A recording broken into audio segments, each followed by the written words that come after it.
Hello and welcome to the Catch Lift Coaches Corner. I'm Cal Coach Melissa, and this week I'm honored to welcome retired U.S. Marine Corps veteran Branden Kunath to today's show. Branden is a U.S. Marine Corps veteran, National Programs Director for the Mighty Oaks Foundation, and a Cal veteran athlete. Welcome to this week's episode of the Coaches Corner.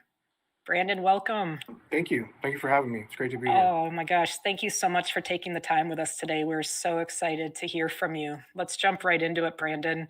Yeah. Would you talk to us a bit about your life growing up and what would ultimately lead you to the Marine Corps? I was born into a military family. My dad was in the Army, long history of his dad in the Army, his dad's dad in the Army, that kind of thing. Several uncles and whatnot were Army, Marine Corps. Definitely diverse background and different, military lifestyles. And I kind of grew up in that. I was born in Germany, and I bounced back and forth from Germany to Fort Knox, Kentucky, and the usual military, Right. swap that they Yep. like to do. And so I grew up in that lifestyle, and I always see my dad wearing these camouflage outfits and going to work for very long periods of time, and he would come back and stuff. And I would joke about it that I used to think that all the military did was barbecue and go and play war and stuff, because Yeah. that's really all I knew very young on. And so growing up the way I did, I grew up, where I'd go outside and play all day, and we'd play war, we'd play cops, robbers, ride bikes. I was a very outdoorsy kid, primarily because my mom made sure I stayed outside. Very earlier on, 80s and stuff, like you didn't come inside until the streetlights were Yeah. on. Not like it is today. Right. So I grew up in that, and I could sense something was there, like something bigger than just going to work. And I was just enamored by it and seeing where my dad worked, and he was in armor, so he was a tank instructor. So I'd get to go and hang out with him every once in a while and climb around on big tanks and stuff like that. And as time would pass on, I would be a knucklehead growing up. I gave my parents a hard time, to say it the nice way, but unfortunately, Yeah. I did what a lot of kids do when they get around into the bad environments with the bad kids that they hang out with, and I fell in with the wrong crowd, and I started doing some things that I shouldn't be doing, and I paid the price. I had going to juvenile hall and whatnot, get in trouble at school, expelled, suspended, you name it. So fast forward about high school, I pretty much just quit school altogether. I thought that was a wise. I'm smart. I know what I'm doing. I know what's best for me. Yeah. Right. And my parents don't have a clue what they're talking about, even though they went through their own trials and tribulations growing Right. up that they shared with me. But I knew better. So I quit high school. And going into my junior year, I was like, I don't need this anymore. On the back end, in the back of my mind, remembering my dad told me, hey, when you're 18, you're gone. You're done. Like, Okay. you won't be in this house anymore. Right. And that kind of sank back in, and I was like, oh man, I need to figure some things out. My dad was a very strict man. He had his troubles and all of that, and grew up in a pretty aggressive home. But at the same time, I grew up around working a lot. Like, I was working on a organic farm before organic farms were even thought about. Yeah. We pretty much planted anything and everything. Dealt with livestock. I roofed. I did drywall. So I had what I thought was a resume of skills. But I started trying to go through that and trying to figure out, okay, what can work for me? How can this go over and make money for me and make a living, so to speak. I knew I wasn't going to go to college. I just didn't have that at all in my mindset. I definitely didn't have the maturity for it, and I knew exactly what would happen even if I did go. Right. Sports could have been an option if I would have stuck with it, but it's hard to stay on the team when you get kicked out of the school, Yeah. And so I went back to, okay, well, man, the military's always hiring. And so I walked into an Army recruiter's office and told her, I sat down with her and kind of explained everything. And my dad went with me, and she kind of looked at me and she's like, I really wish I could help you, but there's nothing I can do. And, having no high school diploma, no GED or anything like that, they're, pre 9/11, Right. they, they would let things slide, but not that. So I kind of, felt all the wind come out of my sail, and I was like, man, well, they want my plan A, B, C, D, Yeah. all the above. And so I walked out of the office, and right as I was leaving, she stopped me and she was like, hey, I do know about this one program, and it's a military academy program where it helps people that are uh, not able to finish school, Right. or my situation was a Right. perfect candidate for it. So she gave me the information and I applied, and um, sure enough, I got accepted. And while I was waiting for the next class to kind of pick up, because you're there once you get in, you're there until you're done. And while I was waiting for that, I got a call from the Marine Corps recruiter, and Sergeant Brown. I told him, hey, this is what I've already dealt with. This is what I told the Army, and all that. And I kind of just expected him to say, okay, well, Yeah. we'll follow up with you when you're done. But he was like, and, and I was like, what, well, hold on, what? Um, and then he kind of joked. He's like, hey, we got waivers for everything, Yeah. And I kind of chuckled, and I was like, okay, I don't know what that means, but okay, what's next? So ended up meeting with my Marine recruiter, and Sergeant Brown put me in with the agreement and kind of the stipulation that I had to complete that military academy and retain either a GED or a high school diploma. And then I went to that military academy, and funny enough, I ended up graduating top of my class, which I always joke about that. I kind of put it as I was the most improved of the bad kids, because Yeah. the youth that was there, um, we weren't going to be the valedictorians of normal school and stuff. So there was kids from everywhere, and I literally say that. We're 17, 18-year-old kids running around, marching, sleeping there, going out to the field, doing classes. And I mean, it was, man, it was a lot to take in from what a normal 16, 17-year-old would be doing in school. Right. Like you ride the bus, walk to school, wherever you're at, and then you're there for that amount of time. And then you might play some sports, do some after school activities, but you get to go home. That's not for us. Like, we go back to a barracks, we're in our squad room. You might be able to go to the gym and stuff like that, but you're there. So I ended up finishing that, graduated at the top of my class, which was awesome for my parents to be there and to be able to see that and see me turn a corner, if you will. Right.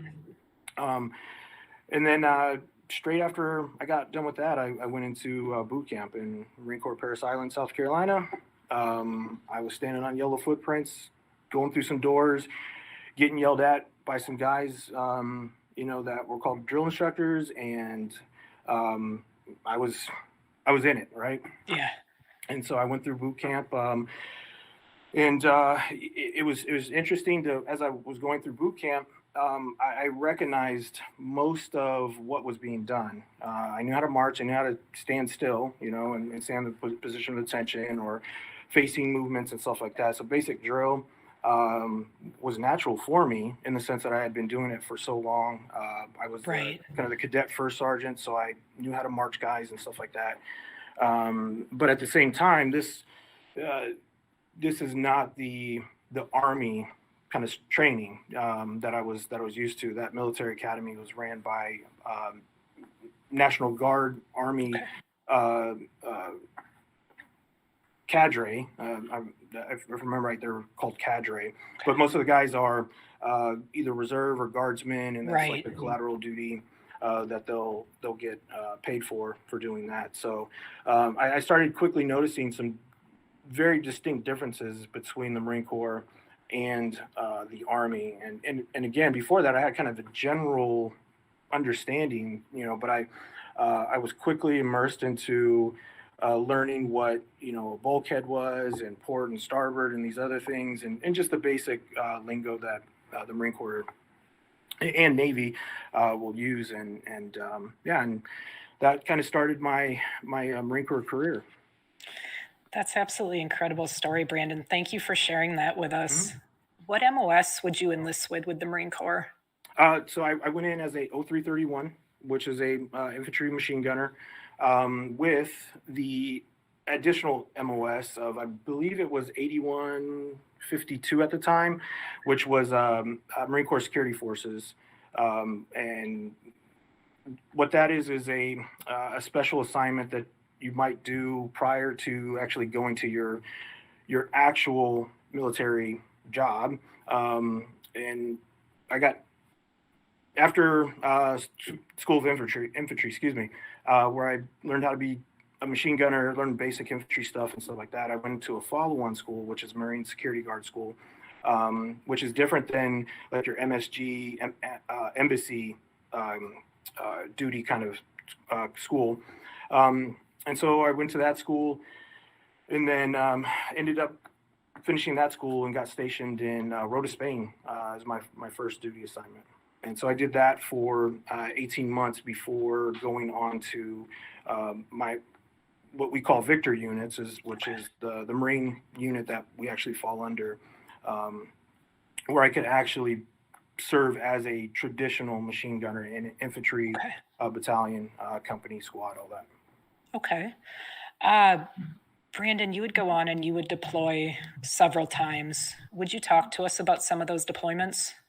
Yeah, absolutely. So, yeah, going back to my time in Rota, Spain, prior to 9/11, uh, everything was, I didn't go into the military um, with any idea that we were going to be at war. I knew it could happen. Don't get me wrong. I knew there's always a possibility, but it was essentially peacetime Right. military, and I showed up at Rota, Spain, and we were just doing basic security operations where we'd guard the CNC command area, which is this compound that controls and talks with all the submarines and the ships and stuff out there, and then we'd guard like a fuel depot and in the base and stuff. So it was a pretty easy schedule to follow. It was Right. pretty static. Not much was going on, and then obviously 9/11 happened. I was actually in a training school when 9/11 happened. And I remember coming in, we got pulled in from the training op that we were doing. And I remember walking into this classroom, and the TV was on, and it was really like I was watching a movie. I was like, man, is this a different Die Hard that I never seen Yeah. or something like that? Right. And obviously that changed everything for everyone. And so, it took me a minute to get to Rota, Spain and check in and try to figure out, okay, what was going on. And then from there, our missions picked up to where we would start escorting all the equipment that was being sent over in preparation of what we now know was OEF, OIF operations and stuff. So I had the really cool pleasure of flying out to a ship in the middle of nowhere, fast roping onto it, or getting on a fast rib kind of boat and kind of shooting up next to it, and then climbing up this really weird ladder onto the side of it, which thankfully no one was ever hurt, nobody fell in the water. It was crazy when I think back of some of the crazy things I've done in the military, or like those moments where like, man, how did nobody get hurt? Yeah. Those definitely rank up there. Is when you're trying to board a huge MPS ship, which is these big container ships, and from a little small fast rib boat, it's like an ant trying to, or ant compared to a vehicle like a truck. It's it's crazy. And then you're dealing with the waves and everything, trying to time when you're going to be able to board this thing. So you'll jump out, grab this ladder, and then you'll look down, and the boat is 20 feet below you, but you have to scurry up and get up there because the boat's coming back up to meet you. Um, so thinking back to that, I was like, man, okay. Those are some fun times. But, Right. I'm not a big fan of heights at all. So it definitely put me in some interesting situations really quickly. Fast roping, rappelling, all of those fun things. But it was a good time. We got to see a lot of different countries and all that. But that we all knew there was other stuff going on, and we weren't essentially able to be in the big show, if you will. But my time at that unit quickly came to an end, and I had to end up going to what Marines would consider the real Marine Corps. I checked into 1st Battalion, 1st Marines, Charlie Company, and that was where I got introduced to the Marine Corps. Thankfully, I was able to stay within my machine gun MOS somewhat while I was in security forces. A big issue for many that will go to security forces in the beginning, prior to them getting to a normal infantry platoon or company, is they're not able to operate within their traditional MOS. So it's like you have like a truck driver who gets trained to drive a truck, but then he never gets a chance to actually drive the truck, and the same thing for many infantry guys. We always had machine guns, and so I was probably one of the busiest guys that was always going out. There was only a few of us, but a guy that maybe he's a mortarman or an anti-tank guy, he's not going to be able to set up mortars. He's not going to be able to have hands-on with his craft. And so when he joins his unit later on, he's been 2 years in, maybe, so to speak. He might even be an NCO, non-commissioned officer, and he has been out of his MOS for a long time. And so that could be a big setback. That can be a big issue for checking into a new unit like that. Right. But thankfully, I had great leadership that had come from the Fleet Marine Force and did their time as kind of a special duty.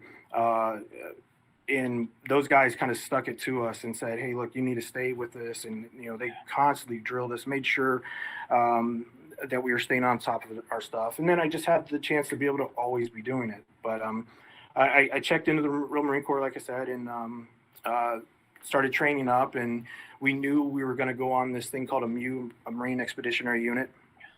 And it was coming up real fast, and ended up going on that MU. And then quickly, as we were there, we left Hawaii and then started shooting straight towards Iraq. And this was 2003. And that was my first deployment into Iraq. And the initial invasion had already kicked off by that time. So we were seeing guys that were in Afghanistan, that were at Camp Rhino and a couple of other places that were being built up as FOBs at that time. And then the initial invasion was going on. So, anytime you went into a chow hall or, flipped on the news, you would see what was going down in Iraq at that time. Right. And so here was our chance. We're coming in, and we were thankful to be able to go and be a part of it. But at the same time, we were kind of feeling left out because we kind of looked at it as like we're coming behind and we're going to do all the sweeping up. So we ended up in a place called Unkasar, which was a port, a southern port. We operated out of Unkasar, did anti-smuggling stuff, and essentially kind of held security in that area, and that was pretty much it. It was a short deployment because we had to get back on the boat to sail back home. So even though we were there, even though we got to be involved with it, and we got to do some things and all that, I kind of felt again like I missed out. Like my time was coming up in the Marine Corps, my first 4 years. I had plans in my mind to go to Motorcycle Mechanics Institute. I love motorcycles. I love fast cars, all that stuff. And I'm like, okay, my 4 years is going to be done. What do I want to go do? And I was like, man, I can go learn how to build work on bikes and all that stuff, and why not?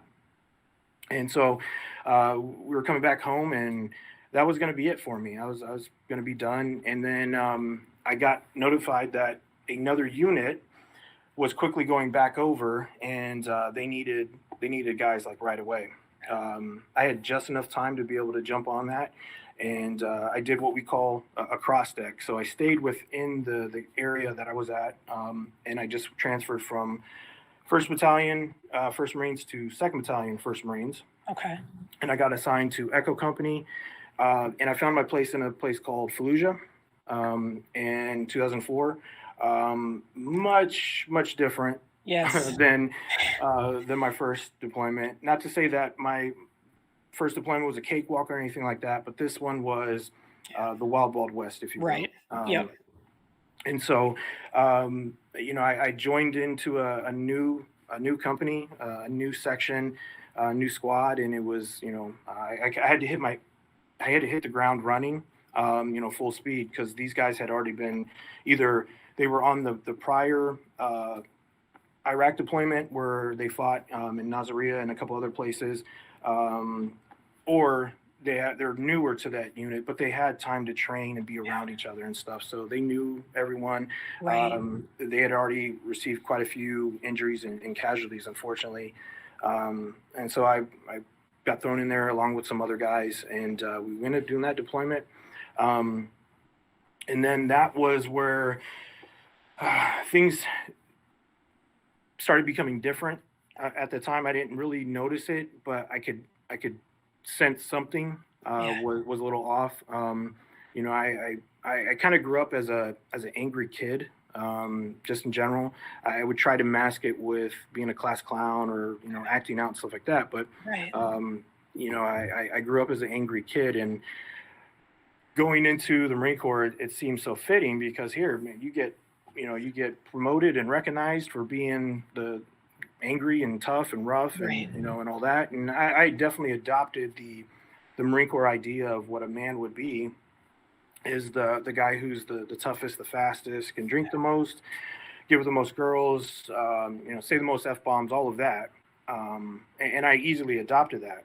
I went into the Marine Corps what I thought I was a Christian, but if you were to ask me at that time, I was only a Christian because my dog tag said it.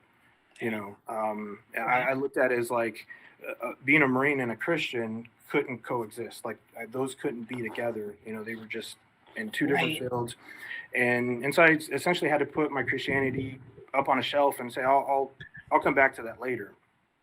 And so that whole idea sent me down a road that would eventually just get me into nothing but trouble and just fill me with nothing but rage and just hate and just bitterness and deployment after deployment. Once they stack up, that's all and so coming back from that Fallujah deployment, I thought what was going on with me was just normal. Like it is what it is. Like, this happens to everybody.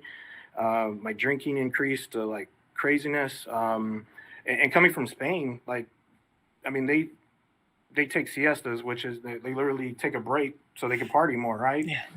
Or as we would joke, it's not really what it's for, but we would joke about it. So drinking wasn't foreign to me. I thought that's what the military did from an early age.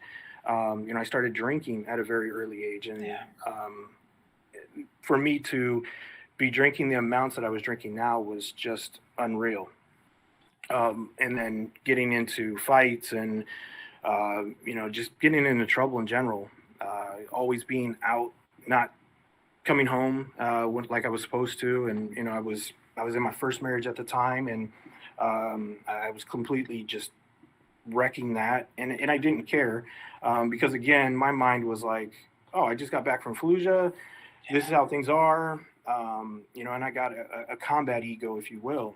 Right. And I got a short break between that, my next deployments, where I was able to go and be a SOI instructor at the School of Infantry, where I was able to train Marines how to be infantry guys, machine gunners, and later I went what we call crossing the street, and I went and taught at Advanced Infantry Training Battalion, where I got to teach the leadership of machine guns and machine gun gunnery.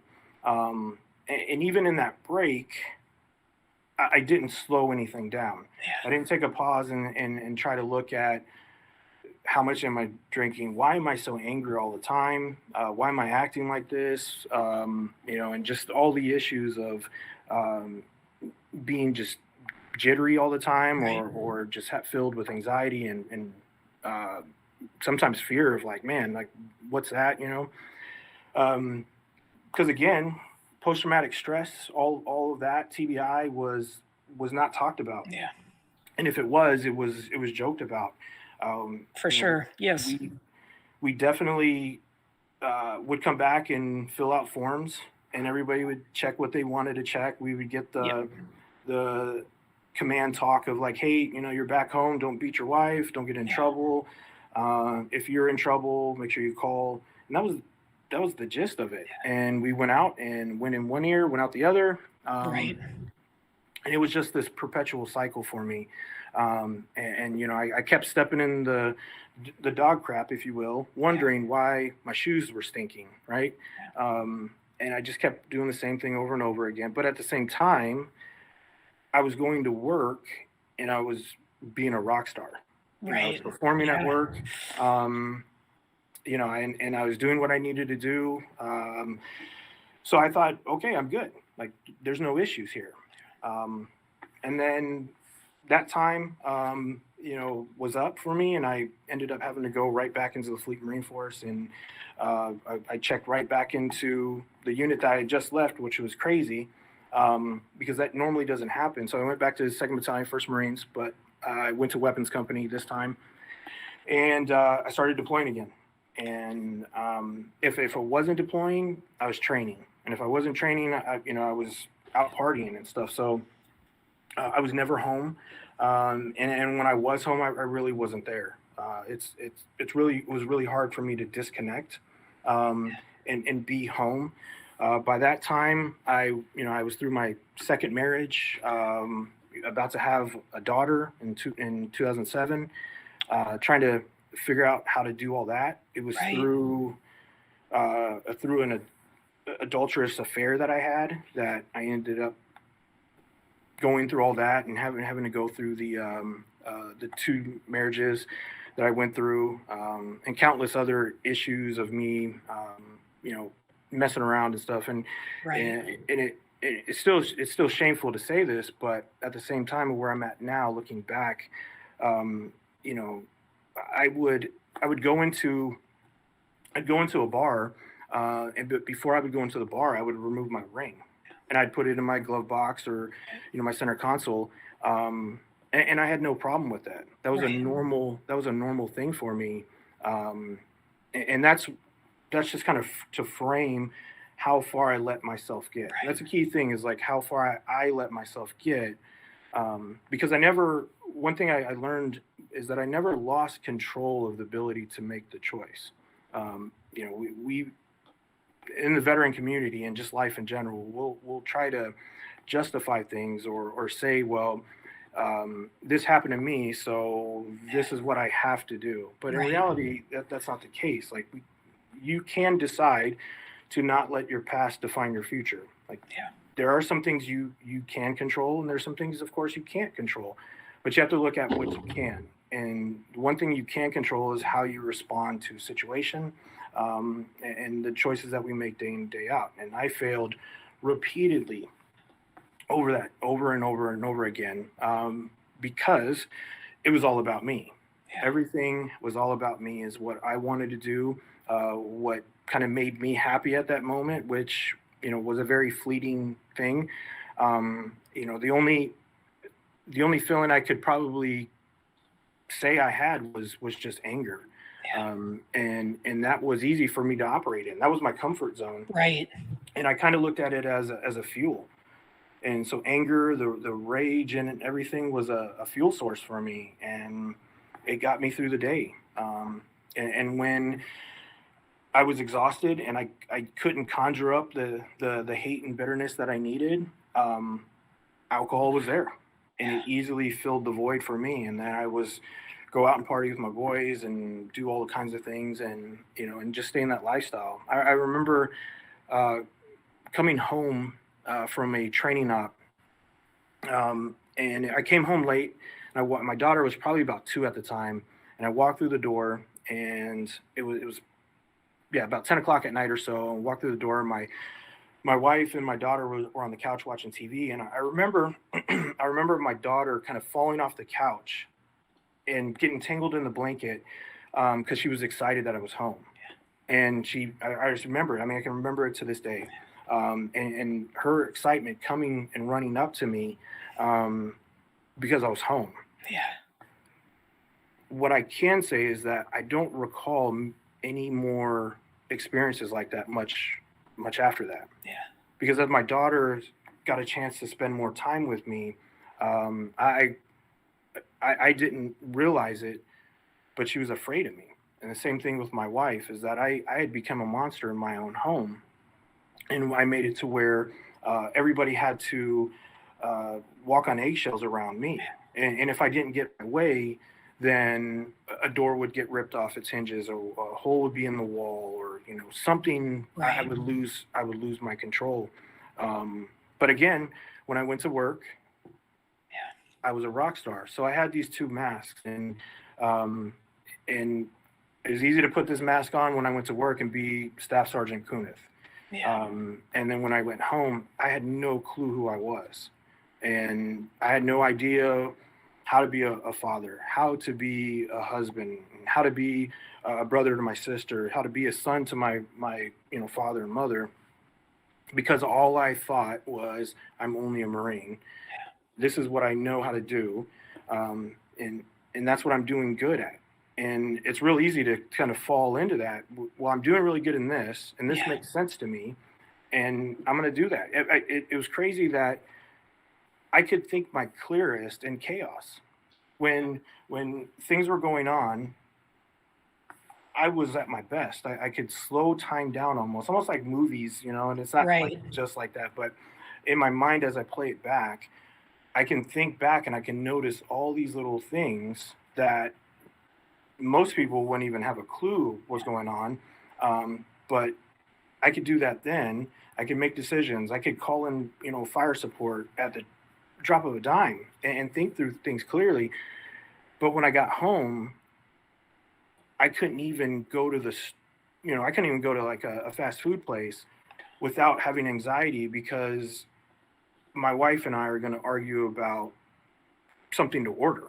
Yeah. And I would get stressed about that, and I would absolutely lose my mind out of frustration, because she is arguing with me. How dare she argue with me over some of this stuff? But for me to be able to continue to deploy like that was my escape, Yeah. and that became very common for me to just continue to go and continue to go. And Iraq, uh, it changed rapidly over those years.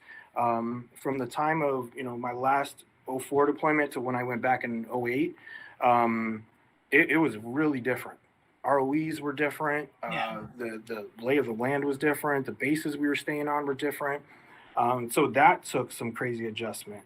And where the norm of people there were like, oh yeah, we're in theater, but it's really not that bad.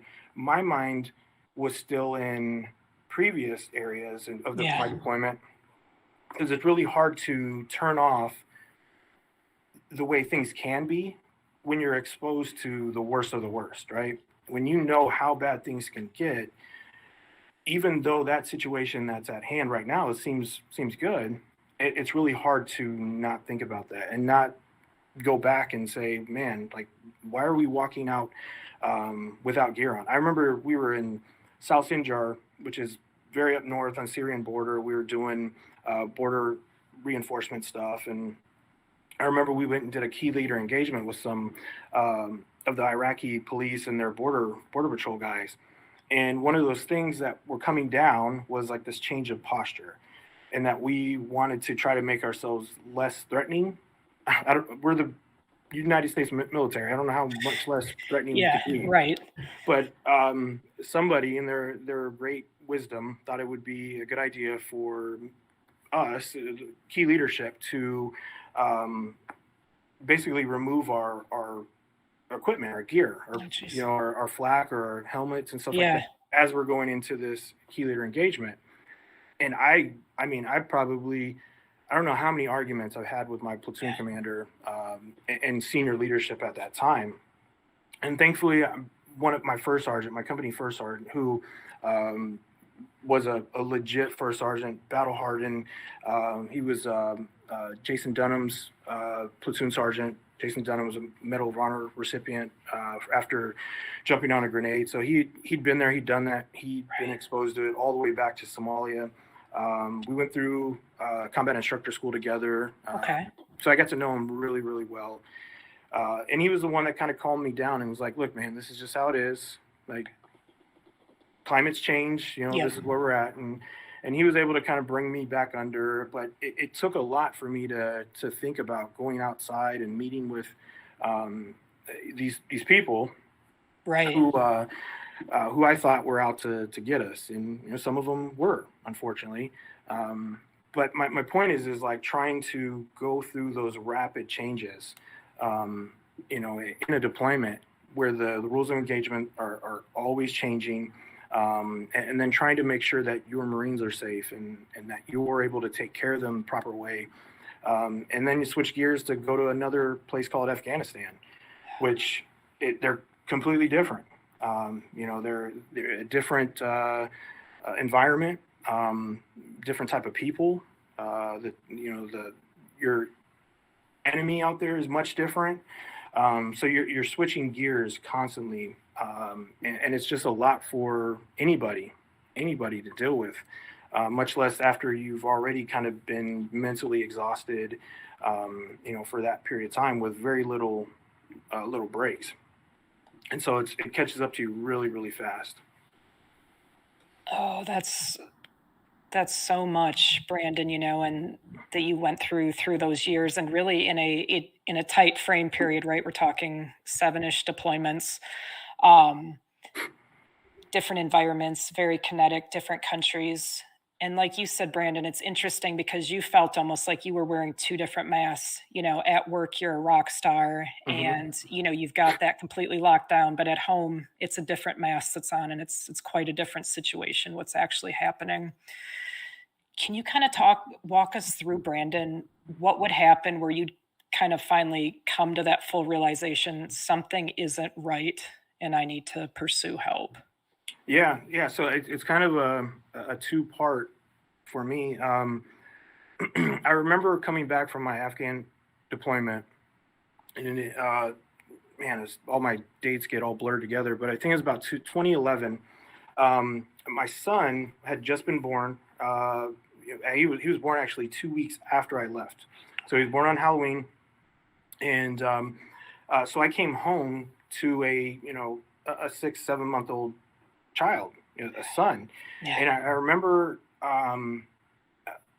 my wife handing him to me, and he didn't cry, he didn't go crazy or anything like that, which I was kind of concerned about. I've seen Yeah. those happen before, but I honestly felt like I was going to break him when she handed him to me. I really felt uncomfortable, um, because trying to switch from where I was at to this child, Yeah. and I'm holding him, and I've always said it, eh, especially now, is Marines getting hurt sucks.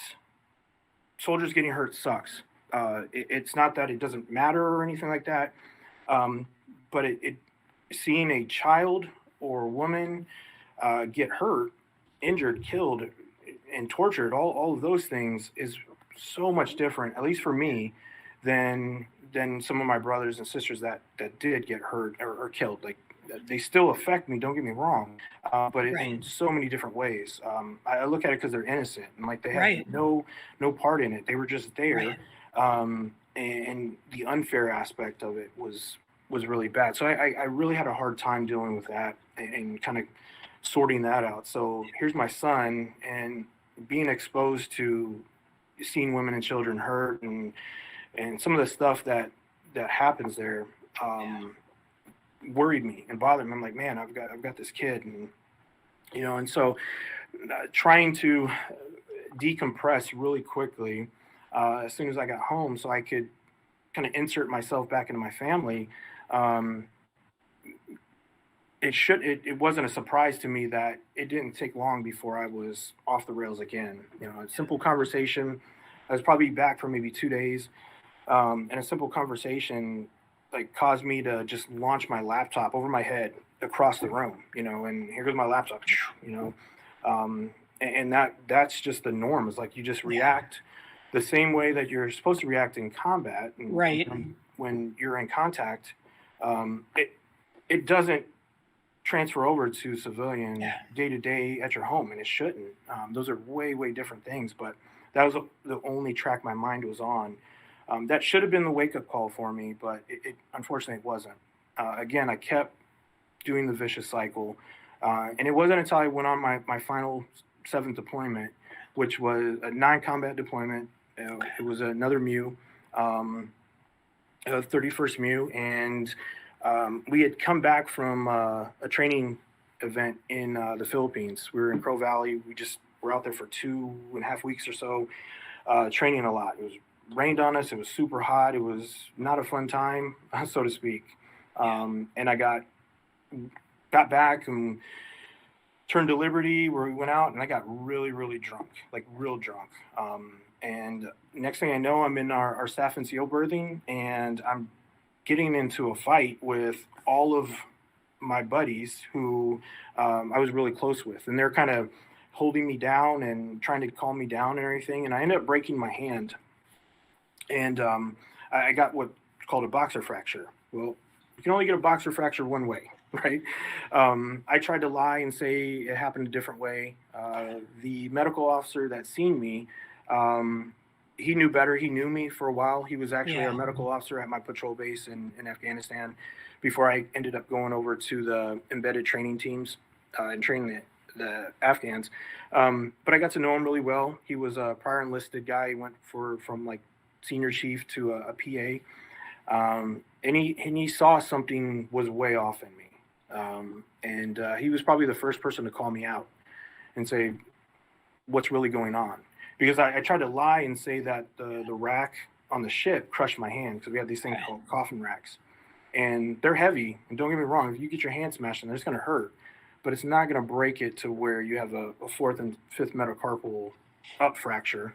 And he called me out. And that was the first time I said, okay, look, I can't sleep. I'm forgetting things. I'm always on edge, like always on edge. My body just feels like I'm in, I'm in the red line all the time. Yeah. And then I told him about what happened, and he's like, okay. He's like, all right, man, let's get you some help. And all of that time, all before that, there was such a heavy stigma and a worry about coming out and saying that you need help. Yeah. It's better now, but it's not a complete perfect system where everybody's willing and ready to go get help. Earlier on, it definitely wasn't. Yeah. You weren't going to get anything besides, benched and probably ridiculed and quickly put out of the military, unfortunately. It was definitely looked at as weak, and or you were, trying to malinger in some way, to go and do something else. But that was my culminating point to where it was like, okay, okay, I need to get help. And I started trying to be a little more honest with myself, but I only was pulling the string just a little bit. Yeah. And I would see improvement here and there, but not much. My time coming home from that deployment, it was going to be up. I was going to join the Marine Corps, or I was going to join the police department. I was in the police academy, and then once you start identifying one thing, it usually starts to unravel other things. It's like the thread. Oh, absolutely. Yep. It keeps Right. going. So once I did that, and seeing that I could be a little bit honest with myself, I started seeing so much more, and things started to make more sense. And I just was like, okay, I got to do something about this. Things aren't right. and they're not getting any better. So let's figure something out. And unfortunately, because I did that, it did take me out of that unit because I'm no good to them. I Right. can't deploy. I can't go to the field. Right. I felt bad when I had my shoulder uh, surgery, and it took me out for like 30 days, and I was crushed that I couldn't be with my guys in there. And so here I am, like taken away from my platoon, and kind of leaving my guys hanging, so to speak. And I was just crushed. I went from being a combat meritorious promoted staff sergeant to a rock star in the battalion, subject matter expert, all of the above, uh, to an overnight burden, so to speak. I was just a number on somebody's board, a cog in the big machine. And I was forced to go over to Wounded War Battalion West at Camp Pendleton, where I got a new title of being a recovery service member. And I had no clue what that meant. And I went over there with the understanding, okay, I'm going to go over here, go to concussion clinic, go to my other appointments, figure out what's wrong with my back and my shoulder, my neck, all of that, my head, and I'll get back in the fight. Unfortunately, that wasn't in the cards for me at all. What would come next for you, Branden? Yeah, so a little bit of change would come, but nothing would stick. And what I mean by that is I would go and see a counselor, and I would try to talk with them. And the lady I had, she was honest, she was fair, but I just couldn't really connect with her. She did help me in certain ways. Concussion clinic, kind of puts you through the ringer. You get kind of re-exposed to stuff. You go through some cognitive, therapies and stuff. And I had to go through speech therapy, which I'm like, what am I doing here? So I found myself getting more frustrated than anything. And one of the things that Wounded War Battalion is, they have a lot of resources that they'll just throw at you. Okay. And there's different programs, and you can go learn how to surf. You can learn how to, ride, $10,000 race bikes, bicycles and stuff. And you can go to Nike camp and learn how to golf. And you have all these great things. Yeah. And they're all good. They all mean well. They have a specific purpose. But a lot of us, we didn't want to take part in them. Yeah. One, because we felt we didn't deserve them, because we had our limbs. There were guys that didn't. And then at the same time, if we did take part in them, then that would mean that we were admitting that we had something wrong. So there was like a weird divide there. But this program came up called Mighty Oaks, and everybody was hyping it up and talking, you got to go. I trained in Muay Thai, kickboxing. I started boxing and doing martial arts when I was a young kid and all that. So it was easy for me to kind of have guys come up and be like, oh, you'll connect with this guy really well. Yeah. He's a former Force Recon guy. He was MMA champion, yada, yada. And he runs this program. And I'm like, okay, great. What's that got to do with me kind of thing? And they kept talking about it, and you'll go to this ranch, and it's real cool. You get to eat real good, and it's a faith-based program and all that. And I had no problem with that. I'm like, okay, well, I'm not doing anything else. Yeah. So I'll go and check it out. So eventually, I made the decision, and I went with the absolute reason of just going for myself.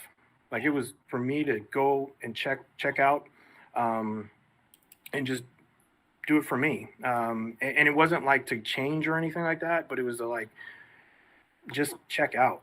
I had really no idea why I was going there. But I went there, and the first couple of days, I hated it.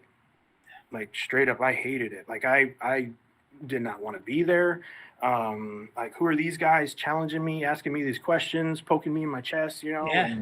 And coming from a platform instructor background, I easily defaulted to criticism. Like I started critiquing their teaching style. I started teaching or criticizing like their schedule and just in my mind trying to tear everything down, um, so I could say, yeah, that's not for me. But deep down inside, what they were asking me and what they were poking me in the chest was really just tearing me up.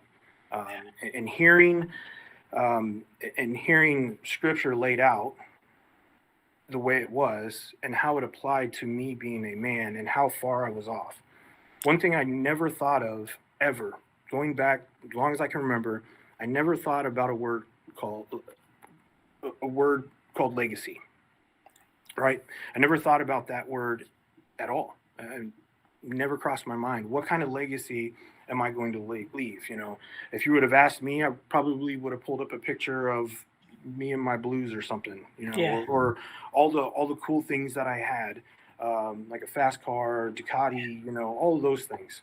Um, but I was failing in so many ways of a legacy. And if we look at the term legacy, it's passing in inheritance down to the next generation, right? And so when I really took a look at it, the legacy is not anything about me. The legacy that I leave is for the people that I leave it to. It has nothing to do with me.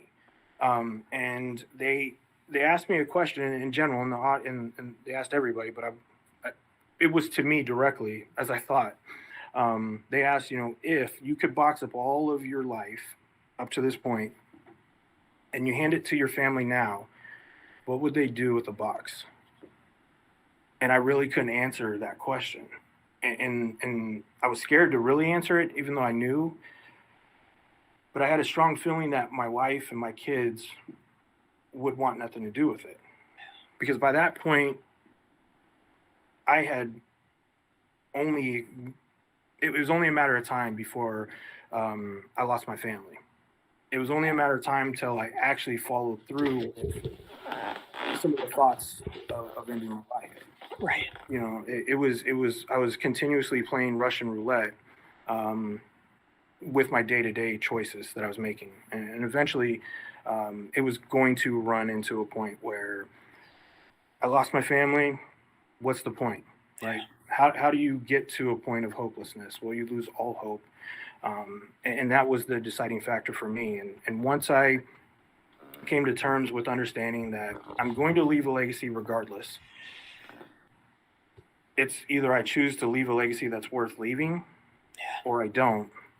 And how do I do that? Well, how do you leave a legacy that's worth leaving? Well, for me, the deciding factor was understanding that I needed a authentic relationship with God through Jesus Christ, right? And understanding that we all have a purpose in life. If you could put your hand over your chest and you feel your heart and you breathe in and breathe out, and you can do that and know you're here, you have a purpose. It may not be the one that you strive for. It may not be the best purpose, but you have a purpose at the moment. And when I started looking at that and understanding that my purpose was to be the man that God created me to be. Now I understand people have different beliefs and backgrounds and all that, but if I'm to understand that God created us, then He created me for a purpose, and He created me for a divine reason to do His will. And I'm not doing that. I'm completely rebelling against that in every way, shape, or form prior to that. And all of the things that I was doing up to that point weren't working. I could only exercise so much. I can only drink so much until you black out. You can only yell so much. You can only talk to a counselor so much, right? So I was doing all these things, and nothing was filling this huge hole in me. And it's hard. It's really hard for people to believe this when I say this, but once I completely submitted my life to Christ, it was like everything was over. The pain, the hurt, anguish, the fear, it was gone. And it was like a rapid change. And I tell people all the time, and I hear people say this all the time, and it's hard for people to believe that, because like, how could something be that easy, overnight success, right? The problem is it doesn't really happen that way, right? Because immediately after I felt that, my mind started rushing back to I can't do this. I'm going to fail again. Like, I'm not ready to do this. I'm not ready to give up that. Yeah. Like, my wife's not going to take me back. There's no way she's going to believe me because I've said time and time again of like, yeah, I'm sorry, I won't do that again. Or I won't do it. It won't happen again. And, my wife was expecting me to come home and maybe perform better, maybe a day or two. But on her side, knowing now, she was waiting for me to kind of lift her up just to slam her back down. And I'm like super excited because, man, I feel this just sense that just floods me. And as my wife would say, that I'm on this new road to righteousness, right? When we were going through our kind of reconnecting after I got back from the program, but that was my start of my authentic relationship with Christ, and understanding that, going back to what I said earlier on, that a Marine and a Christian can certainly coexist, right? Because the problem is that what we do is we try to take our identity and create our purpose. Yeah. And unfortunately, it's the other way around, that we need to have that. So our purpose will help identify what our identity is. So if I understand that I am a follower of the way of Christ and that I am a Christian, well, my identity is in Christ. Right. My identity is not a Marine. My identity is not a father. Those are things that I do. Those are purposes in my life. But when we kind of flip it the other way, that's how we get into this big turmoil mess that we find ourselves in. Colin Powell, he's kind of cited as one of the guys that calls it his quote, but he says, "Be cautious of tying your ego to your profession, because when your profession goes, your ego will go with it."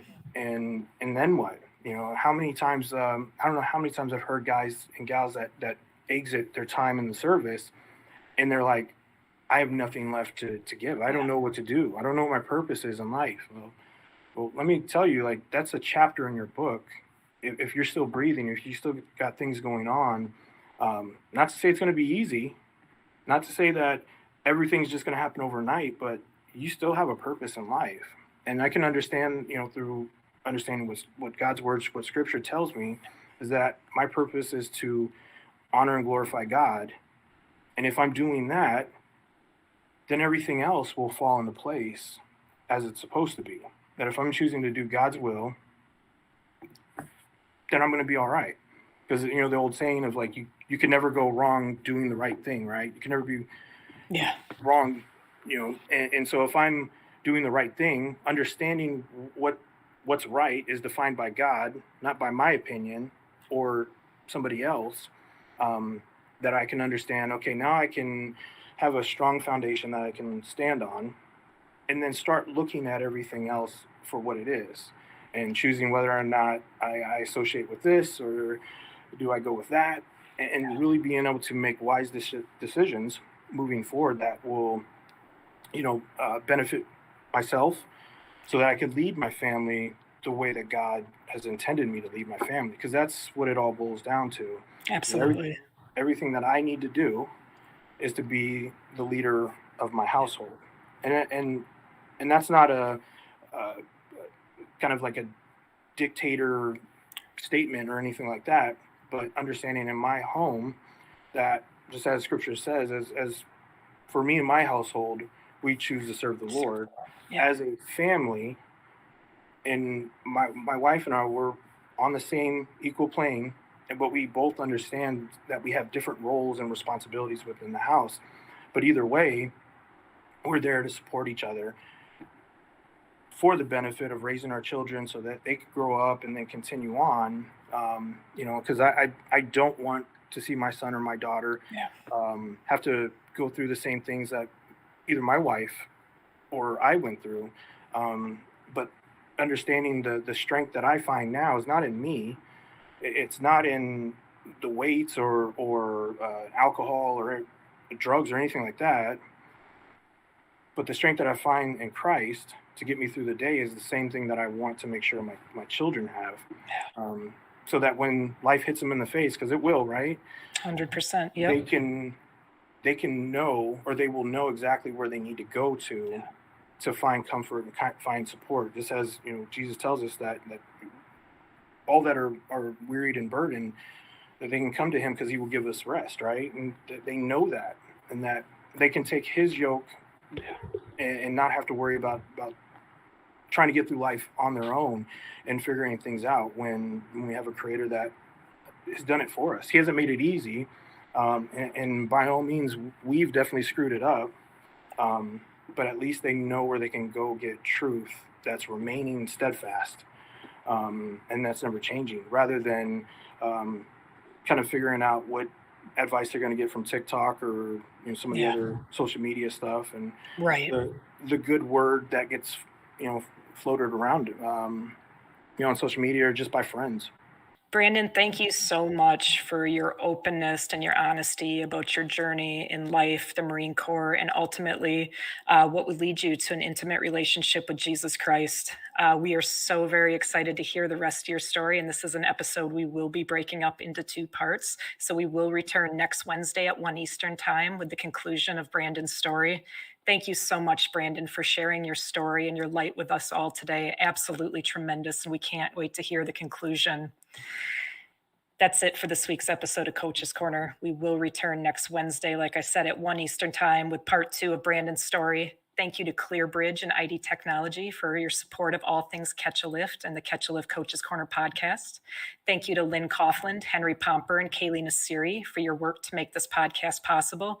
And thank you to the entire Catch a Lift team. Until next week, keep it real and stay Cal strong.